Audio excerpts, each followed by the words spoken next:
Hello, how are you all. चलिए अभी हम जो नेक्स्ट टॉपिक देखेंगे वो है profit in lieu of salary. देखिए इसका कुछ स्पेसिफिक मीनिंग नहीं है। इनकम टैक्स एक्ट के अंदर बस डिफिनीशन बताई गई है और ये बताया गया है कि क्या क्या चीज़ें इंक्लूड होती हैं। क्योंकि यूपीएससी में भी एक बार जो है आपका सैलरी को पूछा गया था कि क्या होता है, और उस पर एक मतलब कोटेशन फॉर्म में दे दिया और एक्सप्लेनेशन मांगी थी, ठीक है। सो उस केस में स्टूडेंट को पता होना चाहिए क्या सैलरी है और क्या profit in lieu of salary है, ठीक है। क्योंकि जो profit in lieu of salary है वो ऑटोमेटिकली सैलरी होता है, बट अगर आप इसको थोड़ा सा एक्सप्लेन करके लिख दोगे तो आपको अच्छे मार्क्स मिलेंगे, ठीक है। तो चलिए अब हम देखते हैं profit in lieu of salary. ये इनकम टैक्स एक्ट का पार्ट है जो कि कवर्ड है सेक्शन 17 सब क्लॉज 3 के अंदर, ठीक है। और एक एस्पिरेंट ने मुझसे पूछा था कि मैम आप छोटे वीडियोस बना रहे हैं तो उससे मुझे ये बेनिफिट हो रहा है कि मैं जिस टॉपिक में फंसता हूँ मैं उसी को केवल क्विक रिवीजन कर लेता हूँ, ठीक है। तो ये बाकी व्यूअर्स को और एस्पिरेंट्स को मैं इन्फॉर्म करना चाहती हूँ कि यस यही रीज़न है कि अगर आप किसी एक छोटे टॉपिक पे ही फंस रहे ना तो आप सिर्फ उसी को रिवाइज करें और कमांड करके मतलब चैप्टर को स्टेप बाय स्टेप इसको क्लोज कर लें, ठीक है। क्योंकि आपका टाइम बहुत ज़्यादा प्रीशियस है, इसीलिए ये प्लानिंग है। अगर यहीं पे अगर कोई यूजीसी की प्रिपरेशन कर रहा हो, कोई सीए की प्रिपरेशन कर रहा होता है स्टूडेंट, या 11th-12th के बच्चे होते हैं तो वहाँ पे हम बहुत सारे टॉपिक्स कवर करा देते हैं, ठीक है। बट यूपीएससी का अलग स्ट्रैटेजी है, एग्जामिनेशन का टाइम कांस्टेंट है, रिस्पॉन्सिबिलिटीज ज़्यादा है टू कवर द सिलेबस, सो इसलिए ये स्ट्रैटेजी है, ठीक है। सो आई होप आप सबको इसका बेनिफिट मिल रहा हो। चलिए फटाफट देख लेते हैं कि profit in lieu of salary section 17 sub clause 3 के अंदर क्या क्या कवर होता है, ठीक है। सबसे पहले आपका कवर होता है कंपनसेशन। कंपनसेशन कंपनसेशन कैसा हो सकता है?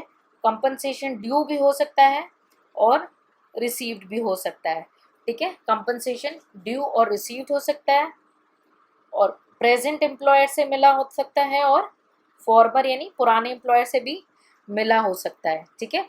किससे रिलेटेड मिलेगा कंपनसेशन? कैसा कंपनसेशन अलाउड है profit in lieu of salary में? दो तरीके के कंपनसेशन आपके अलॉयड हैं। जो टर्मिनेशन के टाइम में मिलता है, टर्मिनेशन ऑफ एम्प्लॉयमेंट, ठीक है, टर्मिनेशन के टाइम में मिलता है। और दूसरा कैसा मिलता है? जब टर्म्स और कंडीशंस में कुछ चेंजेस लाते हैं, ठीक है, तो उस चेंजेस को कोप अप करने के लिए कुछ पेमेंट करनी पड़ती है और उसको कंपनसेशन का नाम दिया जाता है, ठीक है। So it's a modification.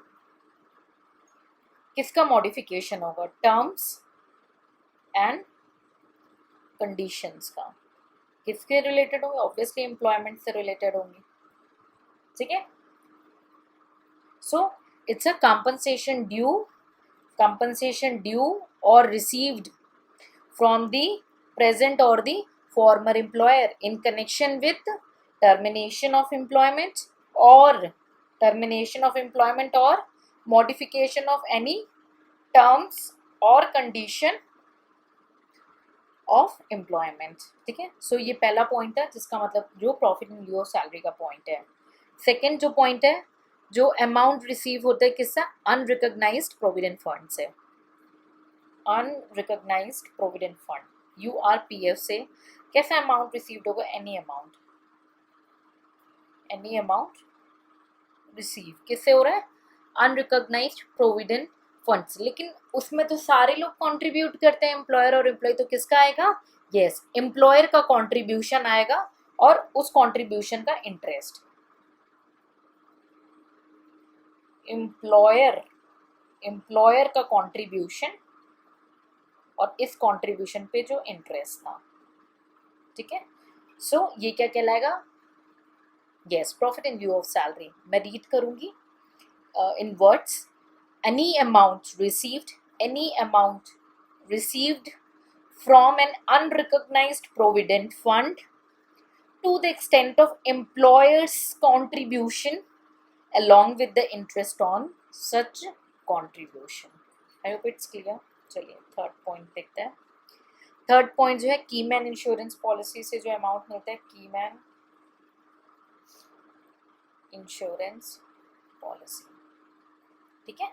इससे जो भी अमाउंट मिलेगा, इससे जो बोनस मिलता है वो भी जो है आपका profit and lieu of salary का पार्ट हो जाएगा, ठीक है। तो sum received under keyman insurance policy including the bonus, ठीक है, रिसीव्ड बाय द एम्प्लॉय, ठीक है।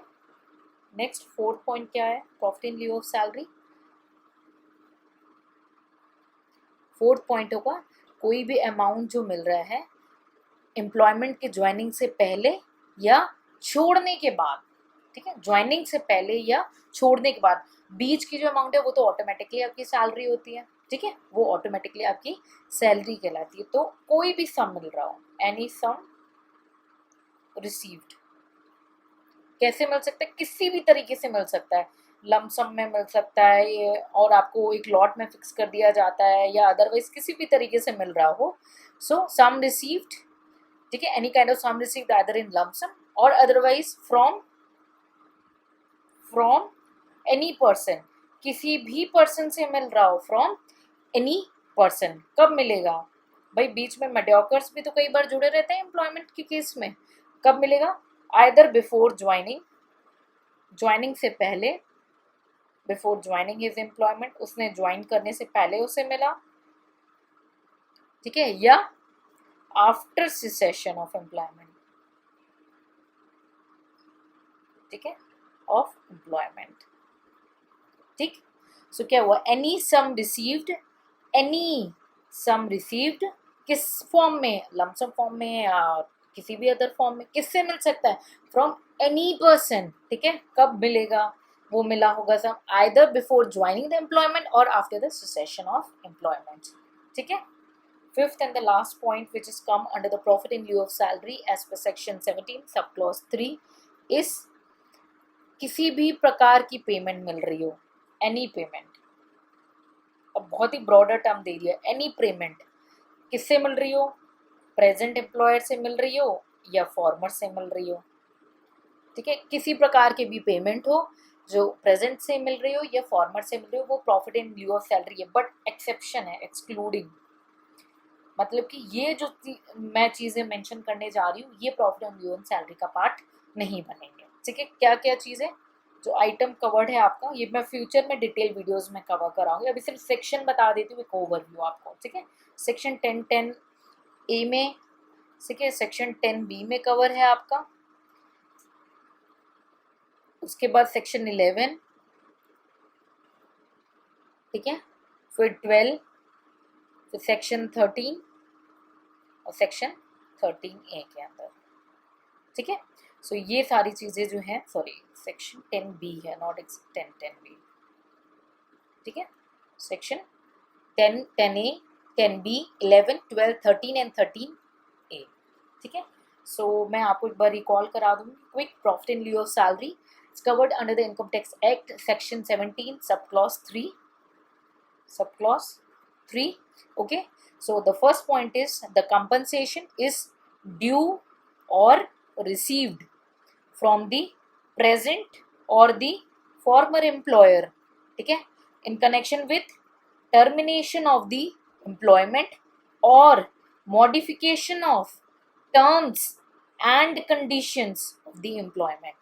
Second point, any amount received from recognized provident fund to the extent of employer's contribution along with interest on such contribution, okay, is a profit in lieu of salary. Third point, sum received under the keyman insurance policy including the bonus by the employee is also known as a profit in lieu of salary. Fourth point, any sum received either in the form of lump sum or in any form, okay, either received from any person, during what period, before the joining of his employment or after the cessation of the employment, okay, it's a profit in lieu of salary under section 17 sub clause 3. The last point, any payment received either from the present employer or from the former employer, except excluding these, the item covered under section 10(10)A, 10B, 11, 12, 13 and 13A. So I hope it's all clear. In case of any doubt, feel free to ask in the comment section. See you in the next video.